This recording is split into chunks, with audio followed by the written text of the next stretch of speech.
Hi friends, అందరికీ నమస్కారం. Welcome to my channel. ఈరోజు మన ఛానల్లో మరొక కొత్త రెసిపీ వచ్చేసి రవ్వ లడ్డూలను ఏ విధంగా చేయాలో చూద్దామండి. ఈ రవ్వ లడ్డూలను చాలా సులభంగా మంచి రుచికరంగా ఇంట్లోనే చేసుకోవచ్చు. ఈ విధంగా రవ్వ లడ్డూలు చేస్తే చాలా సాఫ్ట్గా ఉంటాయండి. ఎన్ని రోజులైనా కూడా గట్టిపడకుండా చాలా మృదువుగా ఉంటాయి. మరి నోరూరించే ఈ రవ్వ లడ్డూలను ఇప్పుడు ఏ విధంగా చేయాలో చూసేద్దాం. రవ్వ లడ్డూలను చేయడానికి ముందుగా స్టవ్ ఆన్ చేసుకొని కొంచెం మందంగా వెడల్పుగా ఉన్న కడాయిని పెట్టుకోండి. మందంగా ఉంటేనే రవ్వ అనేది మనకి చక్కగా వేగిపోతుందండి. అందుకే మందంగా ఉన్న కడాయిని వేసి పెట్టుకోవాలి. తర్వాత దీనిలో ఒక 3 టీ స్పూన్ల వరకు నెయ్యిని వేసుకోవాలి. నెయ్యిని కరిగాక మనకు నచ్చిన డ్రై ఫ్రూట్స్ని వేసుకోవాలండి. ఇక్కడ నేను కొన్ని బాదం పప్పు, కొంచెం జీడిపప్పు, కొద్దిగా కిస్మిస్లు వేసి ఫ్రై చేసుకున్నాను. ఇవి మంచి కలర్ వచ్చే వరకు ఫ్రై చేసుకొని మరొక ప్లేట్లోకి తీసుకొని పక్కకు పెట్టుకోవాలి. మీరు కావాలనుకుంటే కర్బూజా గింజలైనా తీసుకొని వేయించుకోవచ్చు. ఈ విధంగా డ్రై ఫ్రూట్స్ అనేవి మంచి కలర్ వచ్చే వరకు ఫ్రై చేసుకొని పక్కకు పెట్టుకున్న తర్వాత దీనిలో ఒక 3 కప్పుల వరకు రవ్వను వేయించుకోవాలండి. రవ్వను వేసుకోవాలి. అదే నెయ్యిలో ఒక 3 కప్పుల వరకు రవ్వను వేసుకోవాలి. నెయ్యిలో రవ్వను వేశాక స్టవ్ని సిమ్లో పెట్టుకుంటూ గరిటెతో కలుపుకుంటూ రవ్వ మంచి కలర్ వచ్చే వరకు దగ్గర ఉండి కలుపుకుంటూ ఉండాలండి. అప్పుడే మనకి రవ్వ లడ్డూలు చాలా రుచికరంగా ఉంటాయండి. లేకపోతే రవ్వ అనేది మాడిపోతుంది, లడ్డూలు అనేవి చెడిపోతాయి. దగ్గర ఉండి కలుపుకుంటూ రవ్వను వేయించుకోవాలి. ఈ కలర్ వచ్చే వరకు వేయించుకోవాలి. మనకి స్మెల్ అనేది ఏర్పడుతుందండి రవ్వ వేగినప్పుడు. ఈ కలర్ వచ్చే వరకు వేయించాక రవ్వను తీసుకొని మరొక ప్లేట్లోకి పక్కకు పెట్టుకోవాలి. అదే కడాయిలో టిష్యూ పేపర్తో కానీ లేకపోతే ఏదైనా క్లాత్తో కానీ తుడుచుకొని ఒక కప్పు మీద 3/4 కప్పు వరకు చక్కెరను వేసుకోండి. మీరు కావాలనుకుంటే కప్పున్నర వరకైనా వేసుకోవచ్చు. ఇప్పుడు దీనిలో చక్కెర వేసుకున్న తర్వాత ఒక కప్పు వరకు వాటర్ వేసుకోండి. ఏ కప్పుతో అయితే రవ్వను తీసుకున్నామో అదే కప్పుతో కప్పున్నర వరకైనా చక్కెరను తీసుకోండి. స్వీట్ అనేది కరెక్ట్గానే సరిపోతుంది. చక్కెర మీకు ఎక్కువగా కావాలనుకుంటే 2 కప్పుల వరకు తీసుకోండి. చక్కెర మొత్తం వాటర్లో కరిగాక ఒక 5 to 7 మినిట్స్ వరకు స్టవ్ని సిమ్లో పెట్టుకుంటూ కలుపుకుంటూ ఉండాలి. తర్వాత ఈ విధంగా కొద్దిగా స్టిక్కీగా అంటుకునే వరకు పాకాన్ని ప్రిపేర్ చేసుకోవాలండి. తర్వాత స్టవ్ ఆఫ్ చేసుకోవాలి. స్టవ్ ఆఫ్ చేసుకున్న తర్వాత మనం వేయించుకొని పెట్టుకున్న రవ్వ మొత్తం పాకంలో వేసుకోవాలండి. మీరు కావాలనుకుంటే గోరువెచ్చని పాలైనా వేసుకొని రవ్వ లడ్డూలను చేసుకోవచ్చు. చాలా రుచికరంగా ఉంటాయి. ఈ విధంగా పాకంలో రవ్వను వేశాక ఒకసారి బాగా కలుపుకొని మనం ఫ్రై చేసుకొని పెట్టుకున్న డ్రై ఫ్రూట్స్ అన్నీ కూడా వేసుకొని ఒక 2 టీ స్పూన్ల వరకు నెయ్యిని కూడా వేసుకోవాలి. తర్వాత ఇక్కడ నేను కొన్ని పాలను వేసుకుంటున్నానండి. ఈ విధంగా పాలు వేస్తే రవ్వ లడ్డూలు అనేవి చాలా సాఫ్ట్గా వస్తాయి. కొన్ని పాలు వేసి కలిపిన తర్వాత ఒక 2 మినిట్స్ వరకు మూత పెట్టుకొని ఉంచుకోండి. 2 మినిట్స్ తర్వాత మళ్ళీ ఒకసారి రవ్వను మొత్తం సాఫ్ట్గా కలుపుకోండి. ఈ విధంగా కలిపిన తర్వాత కొద్దిగా చేతితో నెయ్యి రాసుకొని రవ్వను మొత్తం ఉండలా చుట్టుకోండి. ఇక్కడ ఒక 1/2 టీ స్పూన్ వరకు ఇలాచీ పౌడర్ వేసుకోండి. సారీ అండి, వీడియో స్కిప్ అయిపోయింది. ఇలాచీ పౌడర్ వేసుకొని ఒకసారి బాగా కలుపుకున్న తర్వాతనే ఉండలు చేసుకోండి. ఈ విధంగా కొంచెం కొంచెం రవ్వను తీసుకొని మీకు ఏ సైజులో కావాలనుకుంటే ఆ సైజులో రవ్వను తీసుకొని ఈ విధంగా లడ్డూలు చుట్టేసుకోండి. రవ్వను మొత్తం ఈ విధంగానే లడ్డూలు చేసుకోవాలి. మీరు కావాలనుకుంటే ఇందులో పాలైనా వేసుకొని రవ్వ లడ్డూలు చేసుకోవచ్చండి. చాలా రుచికరంగా ఉంటాయి. కొన్ని పాలు వేసుకుంటూ రవ్వ లడ్డూలు చేసుకుంటే చాలా బాగుంటాయి. అంతేనండి, అన్ని లడ్డూలను కూడా ఈ విధంగానే చేసుకోవాలి. మీరు కూడా ఈ విధంగా ఒకసారి ట్రై చేసి చూడండి. రవ్వ లడ్డూలు అనేవి చాలా టేస్టీగా వచ్చాయి. మీరు కావాలనుకుంటే రవ్వ వేయించేటప్పుడు ఎండు కొబ్బరి పొడైనా లేకపోతే పచ్చి కొబ్బరి పొడైనా వేసుకొని వేయించుకోండి. తెలంగాణ స్టైల్లో కారబిల్లలను చాలా టేస్టీగా క్రిస్పీగా ఎలా చేయాలో చూద్దామండి. వీటినైతే కొందరు చెక్కలు అని కూడా అంటారు, మరికొందరు బిల్లగారెలు లేకపోతే గారెలు అని కూడా అంటారండి. ఇలా చేసిన ఈ గారెలు అయితే చాలా టేస్టీగా చాలా క్రిస్పీగా ఉంటాయండి. పిండి కలిపేటప్పుడు మనం ఆయిల్ కానీ బటర్ కానీ ఏమీ వేయాల్సిన అవసరం లేదు. అయినా కూడా చాలా క్రిస్పీగా టేస్టీగా వస్తాయండి. అలాగే ఫ్రెండ్స్, మా ఛానల్ని ఇంతవరకు సబ్స్క్రైబ్ చేసుకోకపోతే సబ్స్క్రైబ్ చేసుకోండి అండ్ లైక్ చేయండి, షేర్ చేయండి. ప్లీజ్ మా ఛానల్ని సపోర్ట్ చేయండి. మరెంతో టేస్టీగా చాలా క్రిస్పీగా ఇప్పుడు కారబిల్లలను ఎలా చేయాలో చూసేద్దామండి. ఈ కారబిల్లలు చేయడానికి ముందుగా ఒక బేషన్ తీసుకొని ఇందులోకి ఒక 2 గ్లాసుల వరకు బియ్య పిండిని తీసుకోవాలి. మిల్లులో పట్టించిన పిండి అయినా లేకపోతే మార్కెట్లో తీసుకున్న పిండి అయినా కూడా మనకి చాలా సాఫ్ట్గా ఉండాలండి పిండి అనేది. పిండి ఎంత సాఫ్ట్గా ఉంటే మనకి గారెలు అనేవి అంత క్రిస్పీగా వస్తాయి. ఇప్పుడు దీనిలోకి ఒక 4 స్పూన్ల వరకు నువ్వులను వేసుకోవాలి. తర్వాత ఈ పిండిని పక్కకు పెట్టుకొని ఒక చిన్న మిక్సీ జార్ తీసుకోవాలి. దీనిలోకి ఒక 10, 15 వరకు వెల్లుల్లి రెబ్బలు పొట్టు తీసినవి వేసుకోవాలండి. తర్వాత ఒక 10, 15 వరకు పచ్చిమిర్చి, ఒక 2 టీ స్పూన్ల వరకు జీలకర్ర వేసుకొని గ్రైండ్ చేసుకోవాలి. ఇలా కొంచెం బరకగానే గ్రైండ్ చేసుకోవాలండి, మరీ మెత్తగా కాకుండా. ఇలా గ్రైండ్ చేసుకున్న ఈ పేస్ట్ని పిండిలోకి వేసుకోవాలండి. పచ్చిమిర్చి పేస్ట్ అంతా కూడా పిండిలో వేసుకున్నాక ఒక పావు టీ స్పూన్ కంటే కొద్దిగా తక్కువగా పసుపు, ఒక టీ స్పూన్ వరకు కారం, ఇలా వేయించి పొట్టు తీసిన పల్లీలను వేసుకోండి. ఇలా వక్కలుగా ఉండాలండి. ఒక హాఫ్ కప్ వరకు వేసుకోండి. మీరు కొద్దిగా ఎక్కువగా పల్లీలు తినేవారైతే ఒక కప్ వరకు వేసుకోవచ్చు. ఇలా పల్లీలను వేస్తే చాలా టేస్టీగా ఉంటాయండి మనకి గారెలు అనేవి. మీరు కావాలనుకుంటే కొద్దిగా శనగపప్పు అయినా నానబెట్టుకొని వేసుకోవచ్చు. ఇప్పుడు దీనిలోకి ఒక కప్ వరకు కరివేపాకుని సన్నగా తరుక్కొని వేసుకోవాలి. కరివేపాకు వేసిన తర్వాత పిండినంతా కూడా ఒకసారి బాగా కలుపుకోవాలండి. మనం వేసిన అన్ని ఇంగ్రీడియంట్స్ కూడా పిండిలో కలిసే విధంగా కలుపుకోవాలి. పచ్చిమిర్చి పేస్ట్ మొత్తం పిండిలో కలిసే విధంగా కలుపుకోవాలి. పిండినంతా కూడా బాగా కలిపిన తర్వాత పిండిని ఒకసారి టేస్ట్ చేసి చూడండి. ఉప్పు కారం మనకి కరెక్ట్గా సరిపోయిందో లేదో తెలుస్తుంది. ఒకవేళ ఉప్పు కారం ఏమైనా తక్కువగా అనిపిస్తే మరి కొంచెం వేసుకోవచ్చు. ఇప్పుడు దీనిలోకి ఒక టీ స్పూన్ వరకు ధనియాలను కూడా వేసుకొని పిండినంతా కూడా బాగా కలుపుకోవాలి. ఇలా ధనియాలు వేయడం వల్ల మనకి గారెలు తినేటప్పుడు పంటికి తగిలి టేస్టీగా అనిపిస్తాయండి. అందుకే ఇక్కడ ఒక టీ స్పూన్ వరకు ధనియాలు వేసుకున్నాను. మీరు కావాలనుకుంటే స్కిప్ చేయొచ్చు. ఇప్పుడు దీనిలోకి కొన్ని వాటర్ వేసుకుంటూ పిండినంతా కూడా బాగా కలుపుకోవాలి. ఇలా పిండిని ఈ ముద్దలాగా చేసుకోవాలండి. పిండిని బాగా కలుపుకున్న తర్వాత పిండి కన్సిస్టెన్సీ అనేది ఇలా ఉండాలండి.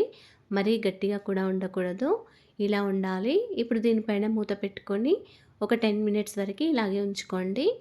పిండి కొద్దిగా నానితే మనకి గారెలు క్రిస్పీగా వస్తాయండి. అందుకే ఒక 10 మినిట్స్ వరకు ఇలా నానబెట్టుకొని ఉంచుకోండి. ఒక 10 మినిట్స్ తర్వాత మళ్ళీ మూత తీసేసి పిండిలో నుంచి ఇలా కొంచెం పిండి ముద్దను తీసుకొని ఇలా అరచేతిలో పెట్టుకొని రౌండ్గా చేసుకోండి. మీకైతే గారెలు ఏ సైజులో కావాలనుకుంటే ఆ సైజులో పిండి ముద్దలను చేసుకోండి. ఈ విధంగానే కొన్ని పిండి ముద్దలను చేసుకున్న తర్వాత ఇవి ఒక ప్లేట్లోకి తీసుకొని ఈ పిండిని కవర్ చేసుకోండి. తడి ఆరిపోకుండా ఉంటుంది. ఇలా మూత పెట్టుకొని పక్కకు పెట్టుకోండి. ఇక్కడ నేనైతే గారెల మిషన్ మీద చేస్తున్నానండి. ఈ మిషన్ పైన ఏదైనా కవర్ లేదా ఆయిల్ కవర్ని తీసుకొని దీనిపైన ఆయిల్ని అప్లై చేసుకోవాలి. తర్వాత ఒక్కొక్క పిండి ముద్దను తీసుకొని ఇలా కవర్ పైన పెట్టుకొని మళ్ళీ కవర్ని క్లోజ్ చేసి మిషన్ని ప్రెస్ చేయాలండి. అప్పుడు ఇలా అప్పలాగా అయిపోతుంది. ఈ అప్పని కొద్దిగా ప్రెస్ చేయాలి. మనకి రౌండ్గా రాకుంటే ఇలా వేళ్ళతో ప్రెస్ చేయండి. మందంగా కాకుండా మరి సన్నగా కాకుండా ఇలా చేసుకుంటే మనకి క్రిస్పీగా ఉంటాయండి గారెలు. ఈ అప్పాలు మరీ మందంగా ఉంటే మనకి తినేటప్పుడు గట్టిగా అనిపిస్తాయండి. అందుకే కొద్దిగా పల్చగానే ప్రెస్ చేసుకోవాలి. మళ్ళీ ఇంకో పిండి ముద్దను తీసుకొని ఇలాగే ఆయిల్ని అప్లై చేసుకొని మిషన్ని ప్రెస్ చేయాలండి. మనకి రౌండ్గా రాకుంటే ఇలా వేళ్ళతో కొద్దిగా ప్రెస్ చేసుకోండి. అప్పుడు రౌండ్గా పల్చగా వస్తాయండి మనకి అప్పాలు. ఇలా చేసిన అప్పాలని ఒక క్లాత్ పైన వేసుకోండి. ఇలా మనం ఎన్ని పిండి ముద్దలైతే చేసుకున్నామో అన్నిటినీ కూడా ఈ విధంగానే చేసుకొని పెట్టుకొని కాల్చుకోవాలి. వీలైతే అన్నిటినీ కూడా ఒకేసారి చేసుకొని కాల్చుకోవచ్చండి. ఇలా అప్పాలన్నీ చేసుకొని పెట్టుకున్న తర్వాత స్టవ్ ఆన్ చేసుకొని కడాయిలో డీప్ ఫ్రైకి సరిపడా ఆయిల్ వేసుకొని ఆయిల్ బాగా వేడవ్వాలండి. ఆయిల్ బాగా హీట్ అయితేనే మనకి అప్పాలు అనేవి కరకరలాడుతూ చాలా టేస్టీగా వస్తాయి. ఒక్కొక్క కప్ప తీసుకొని ఇలా ఆయిల్లో స్లోగా వెళ్ళాలండి. ఇలా ఆయిల్లో సరిపడా అప్పాలన్నీ వేసుకున్న తర్వాత ఇలా గరిటెతో కొద్దిగా ప్రెస్ చేయాలి ఆయిల్ లోపలికి. ఈ అప్పాలన్నీ అప్పుడు కొద్దిగా పొంగుతాయండి. ఆయిల్లోకి సరిపడానే వేసుకోవాలండి, ఎక్కువగా కూడా వేసుకోవద్దు. ఎక్కువగా వేసుకుంటే మనకి అప్పాలన్నీ వంకర అయిపోతాయి. ఇలా మంచిగా ఫ్రై చేసుకోవాలండి. ఇలా ఈ కలర్ వచ్చే వరకు క్రిస్పీగా అయ్యే వరకు ఫ్రై చేసుకోవాలి. ఇలా ఫ్రై చేసుకున్న తర్వాత వీటన్నిటిని కూడా స్ట్రైనర్లోకి వేసుకోవాలి. మళ్ళీ మిగతా అప్పాలన్నీ కూడా ఇలా ఒక్కొక్కటిని స్లోగా వేసుకోవాలి ఆయిల్లో. ఇలా ఆయిల్లో వేసిన తర్వాత మళ్ళీ గరిటెతో ఇలా ఆయిల్లోకి అనుకోవాలండి. ఇలా అప్పాలను ఆయిల్లోకి కొద్దిగా ప్రెస్ చేయడం వల్ల మనకి అప్పాలనేవి బాగా పొంగుతాయండి. అప్పాలన్నిటినీ కూడా ఇలా టర్న్ చేసుకుంటూ కాల్చుకోవాలి. మంచిగా ఫ్రై చేసుకోవాలండి. ఇలా ఫ్రై చేసుకున్న అప్పాలను స్ట్రైనర్లో వేసుకొని ఈ స్ట్రైనర్ని ఒక ప్లేట్లోకి పెట్టుకోండి. దీనిలో ఉన్న ఎక్స్ట్రా ఆయిల్ అంతా ప్లేట్లోకి వెళ్ళిపోతుంది. అంతేనండి, అన్ని అప్పాలను కూడా ఇలాగే ఫ్రై చేసుకోవాలి. ఇలా చేసిన ఈ గారెలు అయితే చాలా క్రిస్పీగా చాలా టేస్టీగా ఉన్నాయండి. గోధుమ పిండితో గరిజెలను ఎలా చేయాలో చూద్దామండి. వీటిని కజ్జికాయలు అని కూడా అంటారు. ఇలా చేసిన ఈ కజ్జికాయలు అయితే క్రిస్పీగా చాలా టేస్టీగా ఉంటాయండి. ఇందులోకి మనం వేసిన స్టఫింగ్ కూడా చాలా సింపుల్ ప్రాసెస్లో చేసుకోవచ్చు. ఎన్ని రోజులైనా కూడా ఇవి ఇలాగే క్రిస్పీగా కరకరలాడుతూ ఉంటాయండి. చాలా టేస్టీగా ఉంటాయి. మీరు కూడా ఇలా ఒకసారి ట్రై చేసి చూడండి. అలాగే ఫ్రెండ్స్, మా ఛానల్ని ఇంతవరకు సబ్స్క్రైబ్ చేసుకోకపోతే సబ్స్క్రైబ్ చేసుకోండి. అండ్ లైక్ చేయండి, షేర్ చేయండి. ప్లీజ్ మా ఛానల్ని సపోర్ట్ చేయండి. మరి నోరూరించే ఈ కజ్జికాయలని ఇప్పుడు చాలా టేస్టీగా క్రిస్పీగా సింపుల్గా ఎలా చేయాలో చూసేద్దామండి. ముందుగా ఒక బేషన్లోకి ఒక 2 కప్పుల వరకు గోధుమ పిండిని వేసుకోవాలి. మీరు కావాలనుకుంటే ఒక కప్పు గోధుమ పిండి మరొక కప్పు వరకు మైదా పిండి అయినా వేసుకోవచ్చండి. ఇక్కడ నేనైతే ఒక 2 కప్పుల వరకు గోధుమ పిండిని వేసుకున్నాను. తర్వాత ఒక హాఫ్ కప్ వరకు ఉప్మా రవ్వను వేసుకోవాలి. ఇప్పుడు దీనిలోకి కొద్దిగా సాల్ట్, కొంచెం వేడి చేసిన నెయ్యిని వేసుకోవాలండి. అంటే ఒక టేబుల్ స్పూన్ వరకు నెయ్యిని వేడి చేసుకొని మొత్తం ఒకటేసారి కాకుండా ఇలా కొద్ది కొద్దిగా వేసుకుంటూ పిండిని కలుపుకోవాలి. ఇలా కొద్ది కొద్దిగా వేసుకుంటూ కలుపుకోవాలండి. మీరు కావాలనుకుంటే కొంచెం ఆయిల్ అయినా వేసుకోవచ్చు, లేకపోతే బటర్ అయినా వేసుకోవచ్చు అండి. ఇలా ముద్దలేమి లేకుండా పిండిని కలుపుకోవాలి. కలిపిన పిండిని ఇలా వేళ్ళతో పట్టుకొని చూస్తే ఇలా ముద్దలాగా అవ్వాలండి. అప్పుడే మనకి కజ్జికాయలు క్రిస్పీగా గుల్లగా వస్తాయండి. ఇప్పుడు దీనిలోకి కొద్ది కొద్దిగా వాటర్ వేసుకుంటూ పిండిని కలుపుకోవాలండి. ఇందులో మనం రవ్వ వేసాం కాబట్టి మొత్తం ఒకేసారి వాటర్ వేయకుండా కొద్ది కొద్దిగా వాటర్ వేసుకుంటూ పిండిని కలుపుకోవాలి. కొన్ని కొన్ని వాటర్ వేసి కలుపుకోవడం వల్ల రవ్వ అనేది చక్కగా నీటిని పీల్చుకొని సాఫ్ట్గా అయిపోతుందండి. అప్పుడు మనకి గరిజెలు క్రిస్పీగా చాలా గుల్లగా వస్తాయండి. పిండిని చక్కగా కలుపుకున్న తర్వాత పిండి కన్సిస్టెన్సీ అనేది ఇలా ఉండాలండి. తర్వాత దీనిపైన కొద్దిగా నెయ్యి లేదా ఆయిల్ని అప్లై చేసి దీనిపైన మూత పెట్టుకోండి. పిండి అనేది ఆరిపోకుండా ఉంటుంది. ఇలా కలుపుకున్న పిండిని ఒక పావు గంట వరకు మంచిగా నానబెట్టుకొని ఉంచుకోండి. తర్వాత కజ్జికాయలలోని స్టఫింగ్ కోసం ఒక కడాయి పెట్టుకొని ఇందులోకి ఒక 2 కప్పుల వరకు పల్లీలను వేసుకోవాలి. ఈ పల్లీలను స్టవ్ని సిమ్లో పెట్టుకొని ఫ్రై చేసుకోవాలి. అప్పుడే లోపల వరకు వేగిపోయి పచ్చిగా ఉండకుండా టేస్టీగా వస్తాయండి. ఈ పల్లీలను వేయించడానికి ఒక 5 to 7 మినిట్స్ వరకు టైం పట్టిందండి. ఇలా సన్నని సెగ మీద వేయించితేనే మనకి టేస్టీగా ఉంటాయి. పల్లీలు చక్కగా ఫ్రై అయిన తర్వాత స్టవ్ ఆఫ్ చేసుకోండి. ఈ పల్లీలు పూర్తిగా చల్లారిన తర్వాతనే మిక్సీ జార్లోకి వేసుకోవాలండి. అప్పుడే మనకి ఈ పల్లీల పౌడర్ అనేది ముద్దగా అవ్వకుండా పొడి పొడిగా వస్తుందండి. మీరు కావాలనుకుంటే ఈ పల్లీల పైన ఉన్న పొట్టు తీసేసైనా వేసుకోవచ్చండి. నేనైతే పొట్టుతో సహా వేసుకున్నాను. ఇప్పుడు దీనిలోకి ఒక 5 వరకు యాలకులు వేసుకొని గ్రైండ్ చేసుకోండి. ఇలా కొద్దిగా బరకగా గ్రైండ్ చేసుకోండి. పల్లీలను గ్రైండ్ చేసేటప్పుడు ఇలా పొడి పొడిగా రావాలనుకుంటే మధ్య మధ్యలో ఆపి గ్రైండ్ చేయండి. అప్పుడు ఇలా చక్కగా పొడి పొడిగా వస్తుందండి. ఇలా కొద్దిగా బరకగా గ్రైండ్ చేసుకుంటేనే మనకి తినేటప్పుడు టేస్టీగా అనిపిస్తాయండి కజ్జికాయలు. ఇలా గ్రైండ్ చేసుకున్న పల్లీల పౌడర్ని ఒక ప్లేట్లోకి వేసుకోవాలి. ఇప్పుడు దీనిలోకి ఒక 3/4 కప్పు వరకు బెల్లం వేసుకోవాలండి. ఈ బెల్లాన్ని మొత్తం పల్లీల పొడిలో బాగా కలుపుకోవాలండి. కొద్దిగా ఉండలు ఉండలు లేకుండా కొంచెం ఇలా స్మాష్ చేసినట్టు కలుపుకోవాలి. ఇలా కలుపుకున్న తర్వాత మళ్ళీ మిక్సీ జార్లోకి వేసుకోండి. తర్వాత మళ్ళీ మధ్య మధ్యలో ఆపుకుంటూ గ్రైండ్ చేసుకోవాలి. ఇలా గ్రైండ్ చేసుకుంటే మనకి బెల్లం అనేది పల్లీల పౌడర్లో మొత్తం కలిసిపోతుందండి. ఇలా గ్రైండ్ చేసిన పల్లి పొడిని మళ్ళీ ప్లేట్లోకి వేసుకొని మళ్ళీ ఒకసారి కలుపుకోవాలండి చేతితో. ఇప్పుడు దీనిలోకి ఒక 1/2 టీ స్పూన్ వరకు నెయ్యిని వేసుకోవాలి. ఇలా కొద్దిగా నెయ్యి వేసి కలిపితే మనకి స్టఫింగ్ అనేది టేస్టీగా ఉంటుందండి. బెల్లం ముద్దలు ఏమైనా ఉంటే మళ్ళీ ఒకసారి గ్రైండ్ చేసుకోండి. బెల్లం ముద్దలు లేకుండా కూడా మొత్తం మెత్తగా గ్రైండ్ చేసుకోండి. అందుకే ముందుగానే కొద్దిగా బరకగా గ్రైండ్ చేసుకొని తర్వాత బెల్లం వేసుకొని మళ్ళీ గ్రైండ్ చేసుకోవాలి.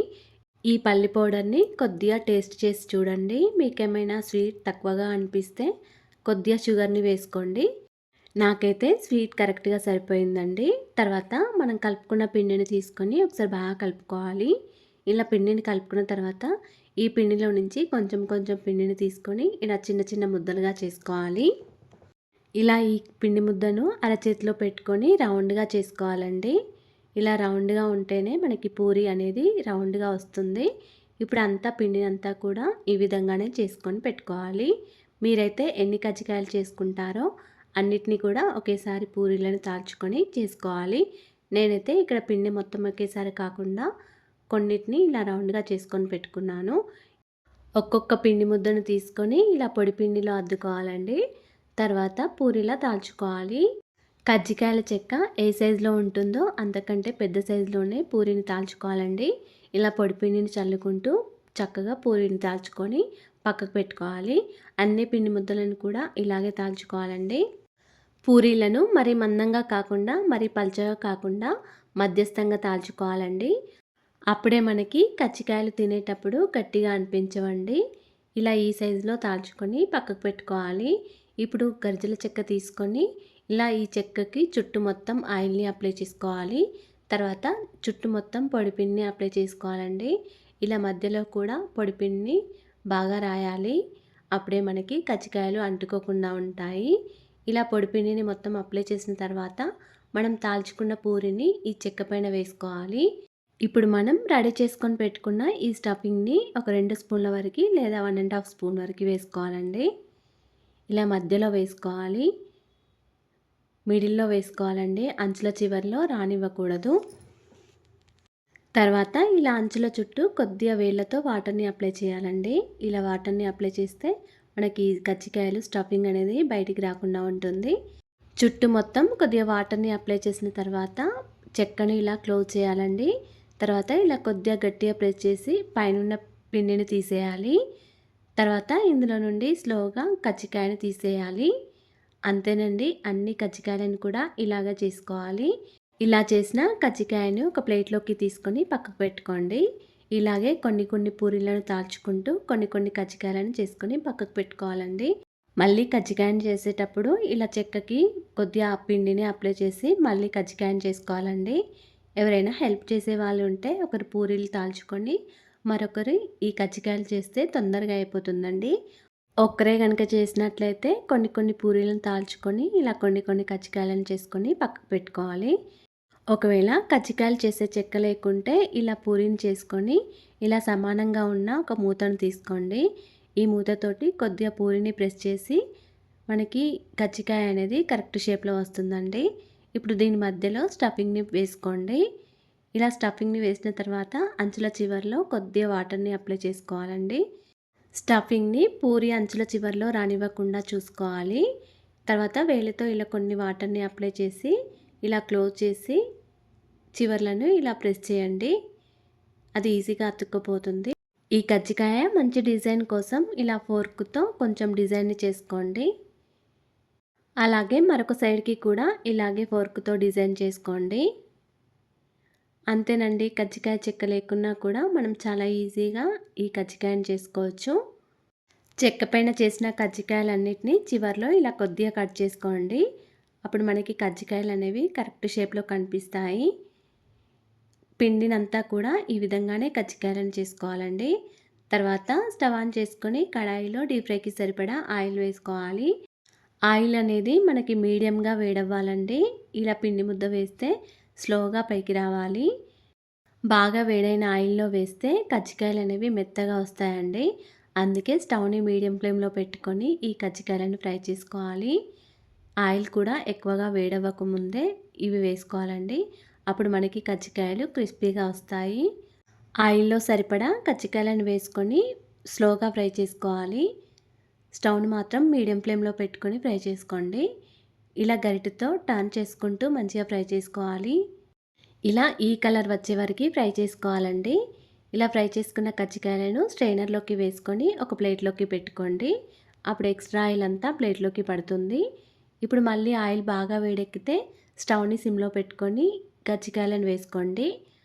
మళ్ళీ ఆయిల్‌లో సరిపడా వేసుకొని మళ్ళీ మంచిగా ఫ్రై చేసుకోండి. ఇలా గరిటెతో లోపలికి అనుకుంటూ ఫ్రై చేసుకోవాలి.